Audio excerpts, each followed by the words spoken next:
আমার আলাদিন। জাবিন ফোরকান।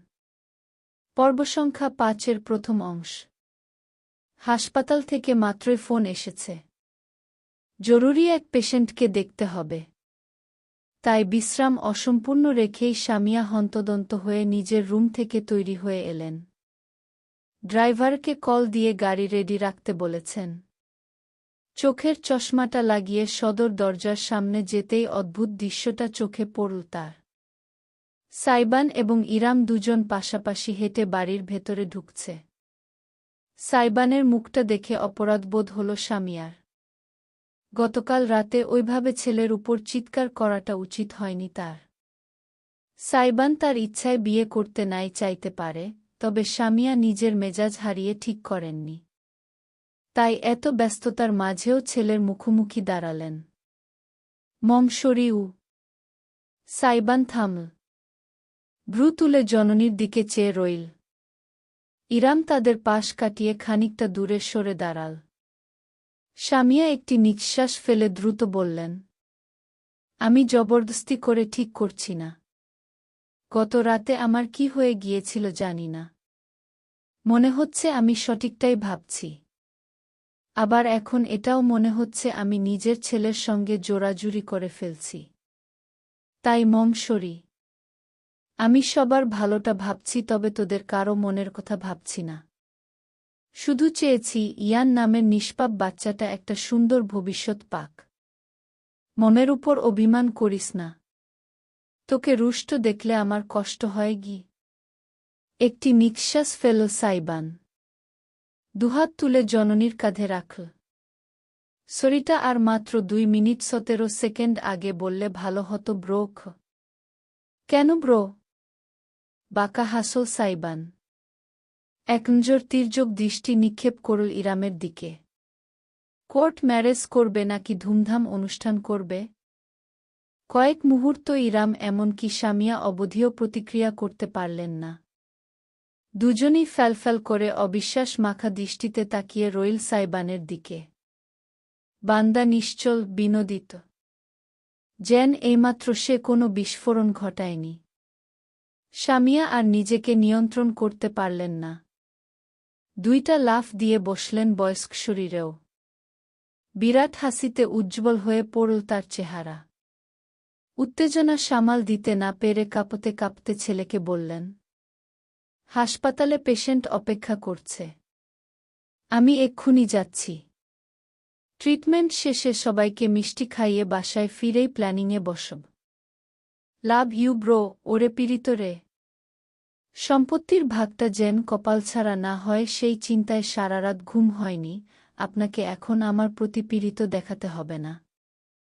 শুধু প্রপার্টি পেপারে সাইন করে দিলেই চলবে। Clean deal. চোখ টিপ দিল সাইবান।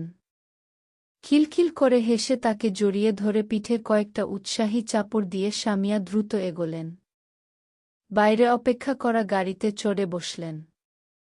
খোলা দরজা দিয়ে যতক্ষণ তার গাড়িটা দেখা গেল ততক্ষণ হাসি মুখে চেয়ে থাকল সাইবান। তারপরই তার ঠোঁটের হাসিটুকু মুছে গেল, ভর করল গম্ভীরতা। অদূরে দাঁড়ানো ইরামের দিকে ফিরে তাকাল সাইবান। ভাবগাম্ভীর্যপূর্ণ কণ্ঠে বলল, একদম ফালতু চিন্তা মাথায় ঢোকাবেন না। আমি আজ অবধি মমের কোনো কথা অমান্য করিনি, কোনো ইচ্ছা অপূর্ণ রাখিনি।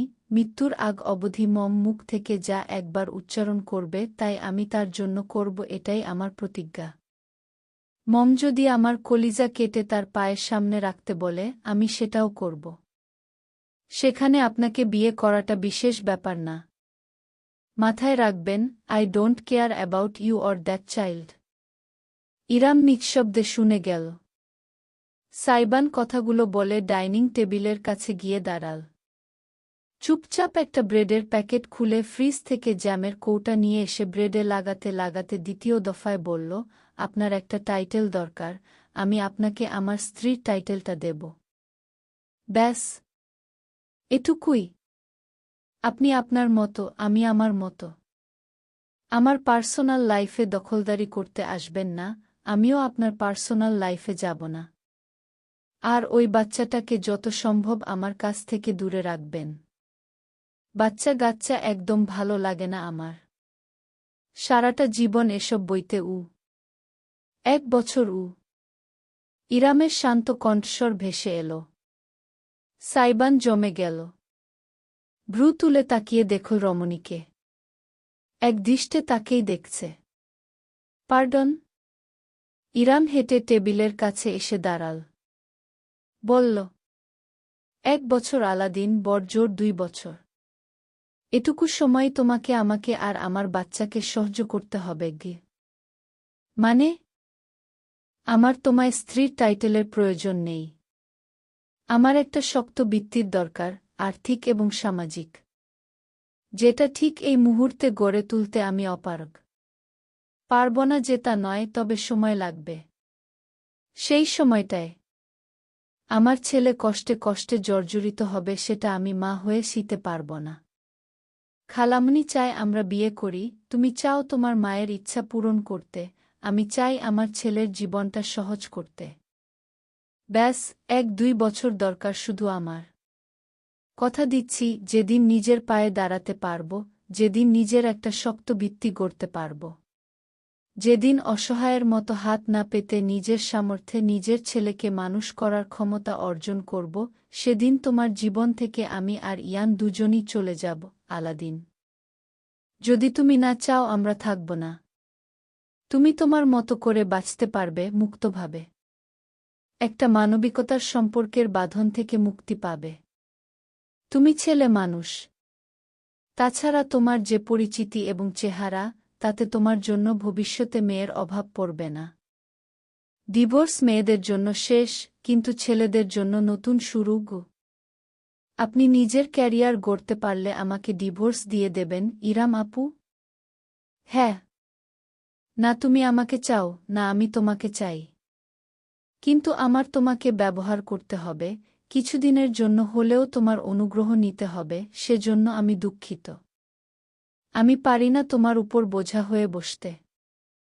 আমি চাইও না তুমি এমন একটা সম্পর্কের বোঝা আজীবন টেনে যাও যেটা তুমি কোনোদিন মন থেকে মেনে নিতে পারবে না। তাই ভালো এটাই, আমাদের দুজনের উদ্দেশ্য পূরণ হয়ে গেলে ভিন্ন পথে চলে যাওয়া।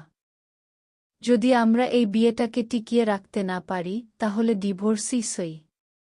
এটা আমাদের সিক্রেট কন্ট্রাক্ট, খালামণিকে জানানোর প্রয়োজন নেই গি। পাক্কা 1 মিনিট সাইবান হাঁ করে ইরামের দিকে চেয়ে রইল। চেহারায় এমন একটা ভাব দেখা গেল যেন এই অট্টহাসি হেসে উঠবে। অথচ সাইবান হাসল না। সোজা হয়ে দাঁড়িয়ে একটি নিঃশ্বাস ফেলে বলল, বেশ, not bad deal at all. জীবনের কিছু বছর একটা চ্যালেঞ্জ নিয়ে কাটানো? I am all in. সহজাত হাসিটি ফিরে এলো সাইবানের ঠোঁটে। ইরাম এগিয়ে গিয়ে নিজের ডান হাতটা বাড়িয়ে দিল করমর্দনের উদ্দেশ্যে। ডিল? সাইবান জিভ দিয়ে ঠোঁট চেটে তির্যক হেসে খপ করে তার হাতটা ধরল। ঝাঁকিয়ে দিয়ে বলল, পারফেক্ট ডিল। তবে সঙ্গে সঙ্গে ইরামের হাতটা ছাড়ল না সাইবান। ইরাম এক মুহূর্ত কি যেন ভাবল, তারপর বলে উঠল, তবে একটা কথা, আমাদের ডিভোর্স পরের ব্যাপার, এই বিয়ের সময়সীমা চলাকালীন আমার কিছু শর্ত আছে, সেসব তোমাকে মেনে চলতে হবে গু। ওহ, আমি এখন সত্যিই বুঝতে পারছি না আপনি আমার অনুগ্রহ নিচ্ছেন নাকি আমি আপনার। সব ফরমায়েশিচ্ছা আপনিই জাহির করে যাচ্ছেন তখন থেকে। আমারটার কি হবে? তোমারটাও শুনো বামি। আগে আমারগুলো শোনো গে। ইরামের হাতটা এতক্ষণে ছাড়ল সাইবান। বুকে দুবাহু বেঁধে একই সাথে বিনোদন এবং মনোযোগ নিয়ে তাকাল। ইরাম একটি দীর্ঘ প্রশ্বাস টেনে শুধাল, প্রেম করো? প্রেমিক